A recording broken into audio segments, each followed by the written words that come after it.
What is up? And this is Conjecture. Well, this isn't Conjecture, that's my channel.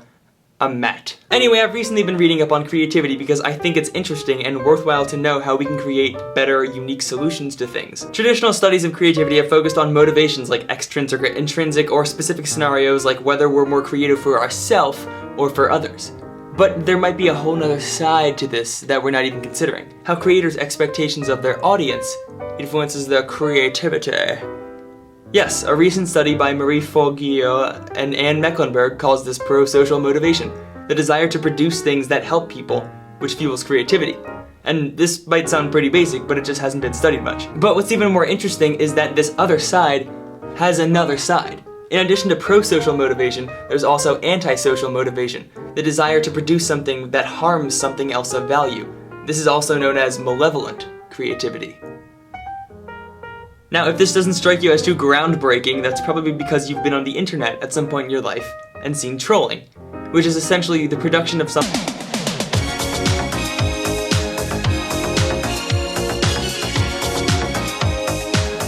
Whoa, where did that come from? No, but that's actually a good example. Rickrolling was a novel way to sort of destroy something of value, your time. You click on it expecting to see a video you want to see with a thumbnail and good description and everything, and then, you get, well, yeah. Now, something interesting to consider is that behavior like trolling isn't even universally antisocial. I mean, those videos that are rickrolled, they still have some likes, right? Those people still get some support from others. If their action was truly so antisocial that literally everyone hated them and wanted to ostracize them, they would not continue to do that, I guarantee you. But they do those things and continue to do them because some people do appreciate them. Just because they're acting antisocially to a majority of people doesn't mean there's a group who considers it pro-social behavior. But what if that antisocial behavior becomes pro-social behavior? That is, a majority of people who once disliked it actually prefer it now to the original work it had trolled. And that's pretty much what happened with Never Gonna Give You Up, because that very first video where that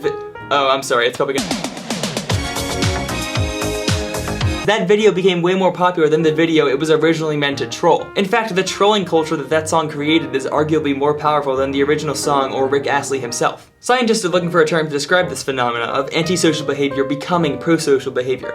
I personally recommend the term Colbert. Anyway, I think the point of this is that anyone from a YouTube commenter to a terrorist can be creative. And whether those motivations are antisocial or pro-social, it's difficult to say if one of those methods is inherently better for fostering creativity. So trolls, don't let anyone tell you you're not creative, unless maybe you plan to be creative in the YouTube comments here, which maybe, I'll see you later. What's up, I'm Matt, and I make videos about psychology and experiments that interest me every week, so if you like them and enjoy watching, then you should totally subscribe and maybe not troll. Thanks for watching.